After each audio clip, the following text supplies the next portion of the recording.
Hello everyone, welcome back to our channel. तो आज मैं आपके लिए लेकर आई हूँ द फाइनल फैंटेसी का पार्ट 1। उम्मीद है कि आपको आज की वीडियो पसंद आएगी। और हाँ, अगर आपने अभी तो हमारे चैनल को सब्सक्राइब नहीं किया है तो सब्सक्राइब करके बेल नोटिफिकेशन को ऑल पे प्रेस कर देना चैनल के लेटेस्ट अपडेट के लिए। तो पार्ट 1 की स्टार्टिंग में हमें क्लाउड के बारे में बताया जाता है। क्लाउड जैसे की सिंड्रा कंपनी का सोल्जर था, पर जब उसे ये पता चला कि सिंड्रा अपने कंपनीज और रिएक्टर की वजह से एक दिन इस अर्थ के अंदर से एनर्जी पूरी गायब हो जाएगी, क्लाउड ने इन सारी बातों के बारे में सिंड्रा को बताया तो उसने ये कहते हुए मना कर दिया कि हमारी कंपनी लोगों का काम आसान कर रही है और हमारे रिएक्टर की वजह से हम ज्यादा से ज्यादा एनर्जी को कंज्यूम कर सकते हैं। पर लेकिन क्लाउड को उसका ये डिसीजन पसंद नहीं आया और उसने उसकी कंपनी को छोड़ दिया क्योंकि उनका साथ नहीं देना चाहता था। और अब क्लाउड एक ग्रुप में काम करता है जिसमें 4 मेंबर्स हैं और उन सब का लीडर पैरेट है, जो कि सिंड्रा को ये सारे काम करने से रोकना चाहते हैं क्योंकि उनका मानना है कि इसकी वजह से हमारी अर्थ डिस्ट्रॉय हो जाएगी और उन सब की वजह से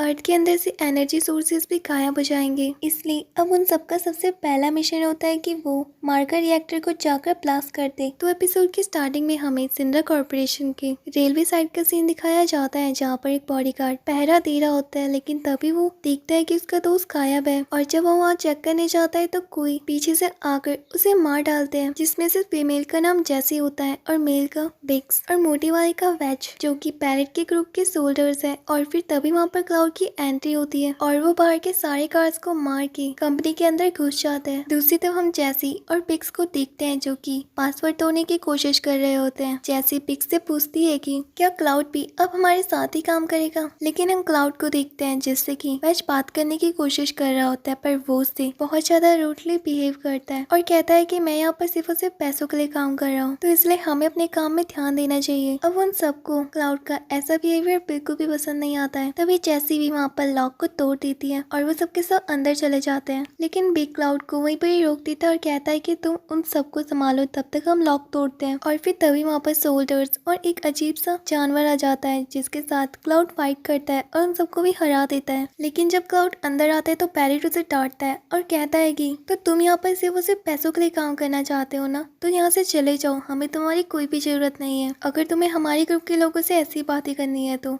जाकर अपने आप को प्रूव करो कि तुम्हारे अंदर कितनी ज्यादा पावर्स हैं और तुम आखिर हो कौन ऐसे जो इतने एटीट्यूड में रहते हो। लेकिन मैंने टीफा के मुंह से हमेशा तुम्हारी तारीफें सुनी है। तभी क्लाउड वहां से बिना कुछ बोले अंदर चले जाता है, जहाँ पर से सोल्जर्स देख लेते हैं और गेट बंद कर देते हैं और अब क्लाउड अंदर अकेले छूट जाता है, पर वो तभी भी उन सबके साथ फाइटिंग करता है और उन्हें हरा देता है। यही जैसी भी लॉक तोड़ के अंदर चले जाती है और जब वो वहाँ पर गेट खोलने का इंतजार कर रहे होते हैं तो जैसी उससे टीफा के बारे में पूछती है और कहती है कि क्या वो तुम्हारी क्लोज फ्रेंड है। तब हमें यहाँ पर बताया जाता है कि क्लाउड और टीफा बचपन के दोस्त हैं।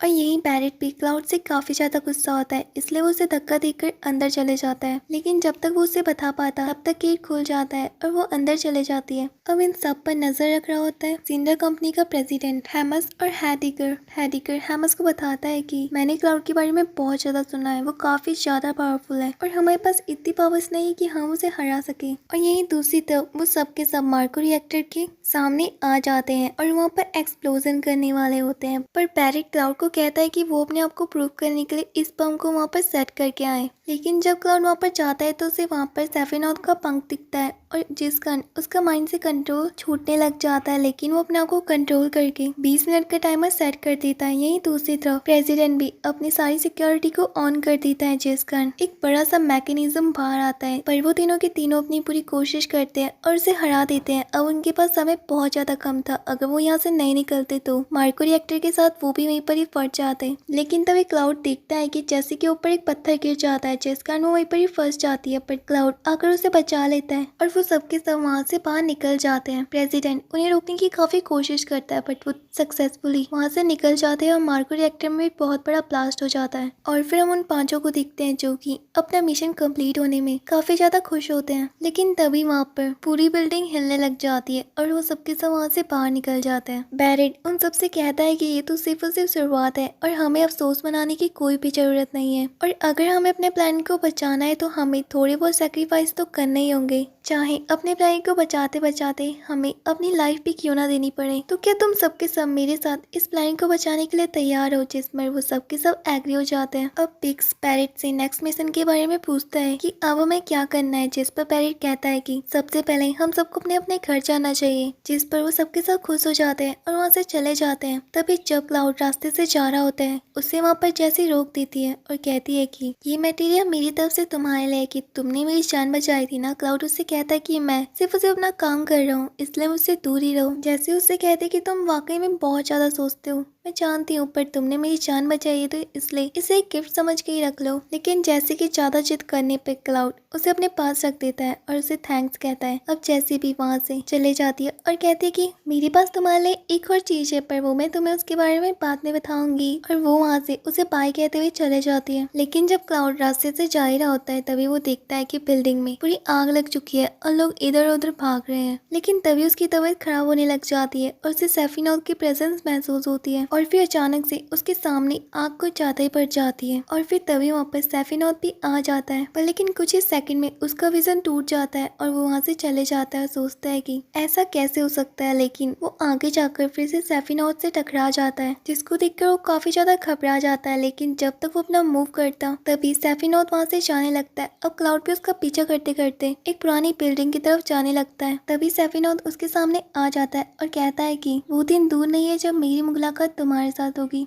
और इस बार मैं तुम्हारे प्लेनेट को तुम्हारे सामने मार दूंगा और तुम कुछ भी नहीं कर पाओगे। ये सब कुछ सुनकर क्लाउड को गुस्सा आ जाता है और वो उसके ऊपर अटैक कर देता है, पर उसका विजन टूट जाता है और वहाँ पर कोई भी नहीं होता है और फिर वो वहाँ से जाने लगता है। लेकिन जब वो रास्ते में जा ही रहा होता है, तभी वो वहाँ पर एक लड़की को दिखता है जो कि अजीब सा रिएक्ट कर रही होती है, पर उसके सामने वाकई में कुछ चीज थी जो कि क्लाउड को नहीं दिख रही थी। लेकिन तभी वहाँ पर सेफिनॉल आता है जो कि उस लड़की के सामने से गुजरता है और क्लाउड से कहता है कि पहले ही तुम्हारे पास इतनी हिम्मत नहीं है कि तुम किसी को भी अब बचा सको। और सेफिनॉल की वजह से क्लाउड की तबीयत और भी ज्यादा खराब होने लग जाती है और उसके विजन्स आउट ऑफ कंट्रोल होने लग जाते हैं। तभी वहाँ पर वो लड़की आती है और उसे कहती है कि क्या सब कुछ ठीक है, और उसकी वजह से क्लाउड भी अपने विजन से बाहर आ जाता है और कहता है कि मैं ठीक हूँ, और वो वहाँ से जाने लगता है। पर वो लड़की उसे रोक देती है और कहती है कि तुम इसे रख सकते हो, मेरी तरफ से गिफ्ट। क्लाउड कहता है कि फ्लावर, इसका मैं क्या करूंगा। गाइस, उस लड़की का नाम एरिथ होता है, तो एरिथ उसे फ्लावर देखकर कहती है कि क्या पता इस फ्लावर से तुम्हारा मूड चेंज हो जाए। अब जिस पर क्लाउड उससे उस फ्लावर का रेट पूछता है, तो एरिथ उसे देखकर कहती है कि मुझे तुम अच्छे लगे, इसलिए तुम इसे फ्री में रख सकते हो। क्लाउड एरिथ को समझाता है कि वो उससे डिस्टेंस रखे, क्योंकि एक वॉरियर है और उसकी वजह से एरिथ की जान भी खतरे में पड़ सकती है। लेकिन एरिथ उससे कहती है कि कोई नहीं, तुम्हें मेरी चिंता करने की कोई भी जरूरत नहीं है। और वो उस फ्लावर को क्लाउड की जैकेट में लगा देती है और कहती कि वाह तुम अच्छे दिख रहे हो। लेकिन क्लाउड एरिथ को एक और बात समझाता है, अभी यहाँ पर बहुत बड़ा एक्सप्लोजन हुआ है, तुम्हें ऐसे बाहर नहीं घूमना चाहिए। लेकिन तभी अचानक से एरिथ को अपने आसपास कुछ चीजें महसूस होने लग जाती है और वो उनसे दूर भाग रही होती है, पर वो चीजें क्लाउड को नहीं दिख रही होती है। पर जैसे ही एरिथ उसका हाथ पकड़ती है और कहती है कि मेरी मदद करो, तभी वो चीजें क्लाउड को भी दिखने लग जाती है और वो काफी ज्यादा अजीब सी होती है, जो कि ब्लैक शैडो की तरह दिख रही होती है। लेकिन क्लाउड जब उससे लड़ ही रहा होता है, तभी वहाँ पर सिंड्रा के सोल्जर्स भी आ जाते हैं और वो क्लाउड से सरेंडर करने के लिए कहते हैं। लेकिन तभी उनमें से एक शैडो एक सोल्जर के सामने जाती है, पर उसे कुछ भी नहीं दिख रहा होता है। क्लाउड उनसे कहता है कि क्या तुम्हें कुछ नहीं दिख रहा। एरिथ उन्हें बताती है कि शायद से हमें यहाँ से चलना होगा, और वो वहाँ से भाग जाती है, ये कहते हुए कि बाद में मिलेंगे। अब एरिथ यहाँ अकेले था और सोल्जर्स भी बहुत ज्यादा थे, इसलिए वो उसे सरेंडर करने के लिए कहते हैं। और तभी वहाँ पर और भी सोल्जर्स आ जाते हैं जो कि उसे चारों तरफ से घेर लेते हैं। अब क्लाउड के पास उन सबके साथ लड़ने के लिए इतनी ज्यादा पावर्स भी नहीं थी और उसका साथ देने वाला कोई भी नहीं था, इसलिए वो वहाँ से जाकर सीधा ट्रेन के ऊपर चढ़ जाता है और वहाँ से भाग जाता है। और जिस ट्रेन में क्लाउड चढ़ा होता है, उसी के अंदर वो चारों भी घर वापस जा रहे होते हैं और क्लाउड के बारे में आपस में बातें कर रहे होते हैं कि वो हमारे साथ क्यों नहीं आया। जिस पर पिक्स कहता है कि शायद से वो नया होगा, इसलिए अभी उसे थोड़ा टाइम लगेगा हमारे साथ घुल मिलने के लिए। तभी जैसे कहते हैं कि मैंने सुना है कि पहले वो सिंड्रा कंपनी में काम करता था ना। जिस पर पैरेट कहता है कि हाँ, और इस टॉपिक को छोड़ो अब। और फिर तभी अचानक से ट्रेन का दरवाजा कोई खटखटाने लगता है, जिसको देखकर वो सबके साथ अलर्ट हो जाते हैं है और जब वो दरवाजे खोलते हैं तो क्लाउड सीधा अंदर आ जाता है, जो कि सबको डरा देता है, जिसको देखकर सबके सब काफी ज्यादा हैरान थे। जैसी उससे पूछती कि तुम कहाँ गए थे वैसे, लेकिन पैरेट को क्लाउड बिल्कुल भी पसंद नहीं होता, इसलिए उसे इग्नोर करके वहाँ से जाने लगता है। पर लेकिन क्लाउड उसे वहीं पर रोक देता है और कहता है कि मुझे तुम सबसे एक सवाल पूछना है। आज जब मैं बाहर गया तो मुझे वहाँ एक लड़की मिली जिसके ऊपर एक इनविजिबल शैडोज अटैक कर रहे थे। पहले मुझे भी नहीं दिख रहे थे, लेकिन जैसे उसने मुझे टच करा तो मैं भी उन्हें देख सक रहा था, लेकिन हम दोनों के अलावा वहाँ पर इतने सारे सोल्जर्स भी थे, उन्हें वो चीजें नहीं दिख रही थी। अब क्लाउड की ऐसी बातें सुनकर जैसी कहती कि क्या कहा तुमने, इनविजिबल सोल्जर्स? हमारे ऊपर तो ऐसा कोई भी अटैक नहीं हुआ अभी तक। क्या इन सब के पीछे सिंड्रा तो नहीं है? जिस पर पैरेट कहता है कि तुम कैसी बातें कर रहे हो, भला वो शैडोज को कैसे बना सकता है? अब इन सारी बातों को छोड़ो भी। जिस पर क्लाउड भी गुस्से से कह देता है कि ठीक है, मैं भी इन सारी बातों को भूल जाऊंगा, और वो सबके सब अंदर चले जाते हैं। तभी ट्रेन के अंदर 3 ऑफिसर्स बातें कर रहे होते हैं कि क्या तुमने एक्सप्लोजन की न्यूज सुनी? उन सारे टेररिस्ट को सजा मिलनी चाहिए जिन्होंने मार्कर रिएक्टर को फोड़ दिया। आखिर वो अपने आप को समझते क्या है? तभी वहाँ पर पैरेट भी आ जाता है और उनकी बातों को सुन लेता है, जिस कारण उसे बहुत ज्यादा गुस्सा आ जाती है और वो कहता है कि तो क्या जो सिंड्रा कर रहा है वो सब कुछ ठीक है? वो तुम सबकी आंखों के सामने इस प्लेनेट को बर्बाद करना चाहता है और तुम कुछ भी नहीं कर रहे हो और उसका साथ दे रहे हो सिर्फ और सिर्फ। जिस पर वो तीनों के तीनों कहते हैं कि हम तो सच ही कह रहे हैं, क्योंकि सिंड्रा सिर्फ और सिर्फ इस एनर्जी को बढ़ाना चाहता है जिससे कि हम सबका सब काम आसानी से कर सके और अपनी लाइफ को आसानी से बिता सके। अब जिस पर पैरेट उनसे गुस्से से कहता है कि तुम्हें इन सारी चीजों के पीछे डिसएडवांटेजेस नहीं दिख रहे हैं? जानती हो ना, इनसे कुछ भी हो सकता है। अब पैरेट उन तीनों को काफी ज्यादा डरा देता है, जिस कारण वो तीनों की तीनों वहाँ से चले जाते हैं और पैरेट का ऐसा बिहेवियर क्लाउड भी देख रहा होता है। तभी जैसी उससे कहती है कि ये सब कुछ छोड़ो, और वो उसे सिंडा कॉर्पोरेशन की 3D मैप के बारे में बताती है। ये सिंडा का पूरा कॉर्पोरेशन है जो कि 300 मीटर तक फैला हुआ है। सिंडा के कॉर्पोरेशन में मार्कर रिएक्टर्स है जो कि एक दूसरे से कनेक्ट है, और जो तुम्हें बीच में दिख रहा है यही है जो कि सारे मार्कर रिएक्टर्स को कंट्रोल करता है। लेकिन खास बात तो ये है कि इसके बारे में लोगों से भी छुपाया गया है। और जहाँ पर तुम एरो देख रहे हो वहाँ से हमारी ट्रेन गुजर रही है। थोड़ी आगे जाकर यहाँ पर चेकिंग होती है क्रिमिनल हिस्ट्रीज और डेटाबेस की, और फिर तभी वहाँ पर रेड कलर की चेकिंग लाइट गुजरती है, जिसको देखकर जैसी क्लाउड से कहती है कि घबराने की जरूरत नहीं है, ये हमारे बारे में पता नहीं कर पाएगी। और फिर दूसरी तरफ वो सबके सब मिंत्रा सिटी की तरफ पहुंच जाते हैं, और वहां आकर सारे के सारे पैसेंजर्स काफी ज्यादा खुशी होते हैं अपने रिश्तेदारों से मिलकर। वहीं दूसरी तरफ उन सबको भी काफी ज्यादा खुशी होती है कि उन्होंने अपना मिशन कंप्लीट कर दिया, और वो दिन दूर नहीं है जब वो अपने प्लेनेट को भी बचा लेंगे और सारी सिंड्रा कॉर्पोरेशन को हरा देंगे। तभी पैरेट उन सबसे चुप रहने के लिए कहता है और कहता है कि यहाँ पर लोग भी है जो कि हमारी बातों को सुन सकते हैं, इसलिए अच्छा यही होगा कि अब हम सबके सब अपने अपने वापस घर चले जाएं। और फिर वो तीनों की तीनों वहाँ से चले जाते हैं। पैरेट क्लाउड से कहता है कि तुम्हें पता ही होगा वैसे तो कि टीफा कहाँ पर रहती है, इसलिए खुद ही आ लेना। दूसरी जब हमें एक लड़का दिखाई देता है जो कि कहता है कि इतने सारे पोस्टर्स लगा के क्या मिलेगा। सिंडा कॉर्पोरेशन ये सब कुछ दिखाकर आगे प्रूफ क्या करना चाहती है। हर बार वॉरियर्स उनकी चीजों को तोड़ देते हैं पर वो फिर से रिपेयर कर देते हैं। अब जिस पर क्लाउड भी ऊपर देखता है, पर जब वो दिखता है तो वहाँ पर एक ब्लास्ट होता है और उसके ऊपर सामान गिरने लग जाता है। लेकिन तभी वो लड़का कहता है कि क्या तुम ठीक हो, और असल में ये भी उसका विजन होता है। लेकिन तभी वो उस लड़के के पीछे से उन्हीं ब्लैक शैडोज को निकलते हुए देखता है, तो वो कहता है कि इन्होंने मेरा पीछे यहाँ तक कर लिया। अब हमें दूसरी तरफ सेक्टर 7 का सीन दिखाया जाता है जहाँ पर टीफा रहती थी, और वो दोनों की दोनों बाहर उन्हीं सबका आने का वेट कर रही होती हैं। और पैरेट को देखकर टीफा भी काफी ज्यादा खुश होती है। तब वो दोनों की दोनों अंदर चले जाते हैं और टीफा क्लाउड को भी अंदर आने के लिए कहती है। तभी वो क्लाउड के जैकेट में फ्लावर को नोटिस करती है और कहती है कि क्या आज कुछ खास है, जिस पर क्लाउड उसे फ्लावर दे देता और कहता है कि मैं बहुत ज्यादा बदल चुका हूँ और मैं यहाँ से पैरेट से बात करने के लिए आया हूँ। तो टीफा उसे अंदर चलने के लिए कहती है, पर हम देखते कि मार्लिन क्लाउड को देखकर डर जाती है, जिसको देखकर पैरेट को बहुत ज्यादा गुस्सा आता है और वो कहता है कि तुम्हारी हिम्मत कैसे है मेरी बेटी को डराने की। जिस पर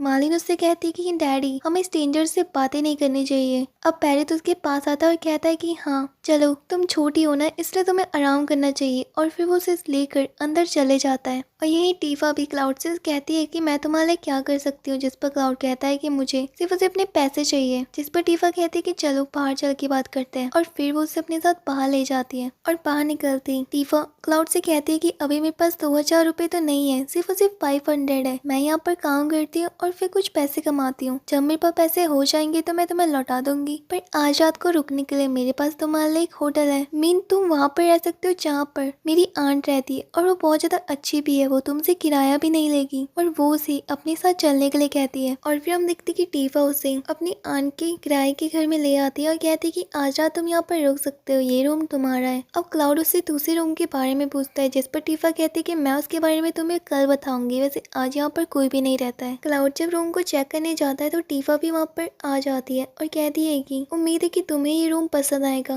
वैसे ये जगह छोटी तो है पर आज के लिए ठीक होगी, अगर तुम्हें कुछ भी चाहिए होगा तो। जिस पर क्लाउड उसे रोक देता है और कहता है कि मुझे सिर्फ उसे अपने पैसे चाहिए। अब जिस पर टीफा उसे 500 रुपए दे देती है और कहती है कि बाकी मैं तुम्हें बाद में लौटा दूंगी जब मेरे पास पैसे आ जाएंगे। अब क्लाउड भी एग्री हो जाता है और टीफा वहाँ से चले जाती है। और फिर हम देखते हैं कि क्लाउड वहाँ पर सो जाता है, तभी आधी रात में उसकी नींद उठती है और वो किसी की आवाज़ें सुनता है, जिसको देखकर वो डर जाता है और दूसरे रूम की तरफ जाता है। जाने से पहले वो पूछता है कि क्या अंदर कोई है, पर कोई भी रिस्पॉन्स ना आने पर खुद पर खुद अंदर चले जाता है। तभी वहाँ पर उसे सैफीनॉट दिखता है जो कि उसी के पास आ रहा होता है, जिसको देखकर वो डर जाता है और सैफीनॉट उसके ऊपर अटैक करने लग जाता है। क्लाउड जैसे कैसे करके अपने आप को उसे छुड़वा देता है और उसे नीचे गिराकर उसे अपनी स्वॉर्ड से मारने वाला होता है। तभी वहाँ पर टीफा भी आ जाती है जो कि उसे रुकने के लिए कहती है, पर क्लाउड को तो सिर्फ उसे सैफीनॉट को मारना था ना। लेकिन तभी क्लाउड अपने होश में आ जाता है और ये रियलाइज करता है कि ये सब कुछ सिर्फ और सिर्फ एक विजन था और उसके सामने एक आदमी पड़ा हुआ था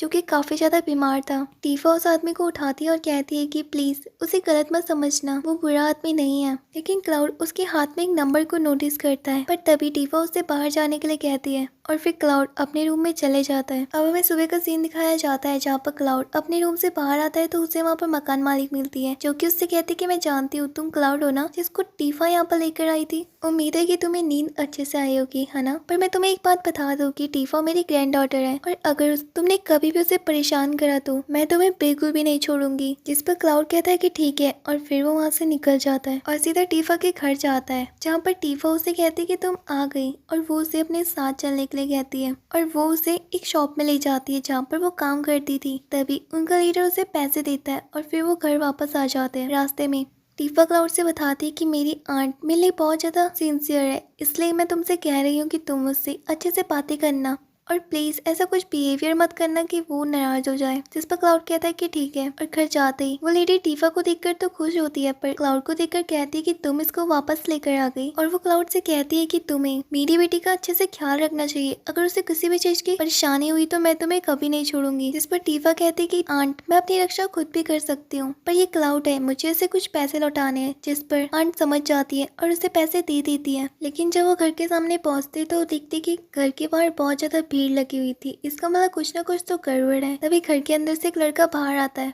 जिसको सिंड्रा के गार्ड्स अपने साथ ले जा रहे होते हैं। अब जिस पर टीफा उसके बारे में आसपास के लोगों से पूछती है तो उसे बताते हैं कि शायद से ये लड़का कल के एक्सप्लोजन के बारे में कुछ जानता है और हाल ही में कल उसे सिंड्रा के कंपनी में भी देखा जा चुका है, इसलिए सोल्जर्स उसे अपने साथ लेकर चले गए हैं। जिस पर टीफा क्लाउड से कहती कि जरूर इसके पास कोई ना कोई इन्फॉर्मेशन होगी, हमें उन्हें रोकना चाहिए। और इसी के साथ एपिसोड यहाँ पर खत्म होता है। वीडियो को लाइक करके चैनल को सब्सक्राइब कर देना।